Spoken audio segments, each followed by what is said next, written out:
Hi everyone, చూడండి 15 days నుండి వర్షం అయితే పడింది కదా.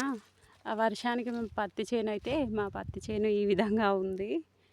ఆకులన్నీ రాలిపోయి ఓన్లీ కాయలతో ఇలానైతే ఉంది.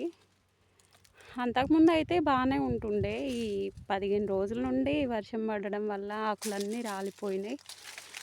గడ్డి చూడండి, గడ్డి అయితే చాలా ఉంది. ఇది అయితే ఎర్రబొమ్మిడి వచ్చిందని అంటుర్రు మా వాళ్ళైతే. ఆ పత్తి చెట్టు అంతా పచ్చగా లేదు, మొత్తం ఘోరంగా అయిపోయింది. ఈసారి పత్తులు వేస్టే, ఇవే కాయలు పత్తి వాళ్ళకి ఆయన ఏరుకుంటూ అయిపోతుంది మా పని కథం. ఈసారి రైతులందరం నష్టపోవడే ఉంటుంది తప్ప లాభమేమి ఉండదు. ఏమో 15 డేస్ ముందు చూసా ఈ పత్తి చేనులు అంతా పచ్చగా మంచిగా వచ్చినాయి.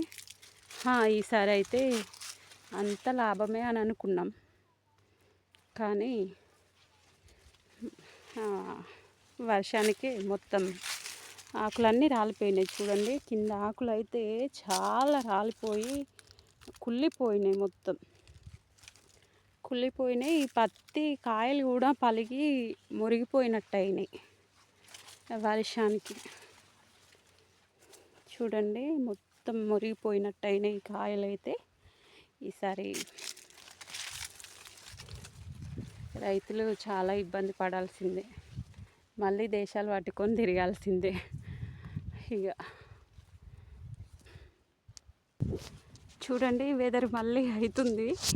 ఇప్పుడు మధ్యాహ్నం 1 అవుతుంది, 1కే మొగలవుతుంది. మళ్ళీ ఇంకో 2-3 గంటల్లో పడేలా ఉంది.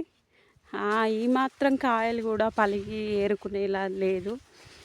ఈ రైతులు ఇప్పటికే నష్టంలో ఉన్నాం, ఇంకా నష్టపోయేలా ఉన్నాం. కానీ గడ్డికైతే గడ్డి మందు స్ప్రే చేస్తున్నాం. ఇవే ఆ గడ్డి మందులు.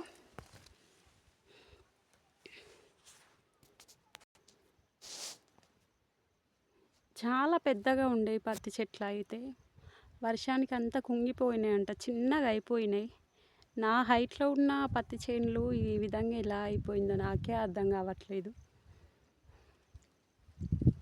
కంది చెట్లు అయితే బాగానే ఉన్నాయి, వర్షానికి కంది వేసినా అయిపోవు అనుకుంటున్నాం మేమైతే.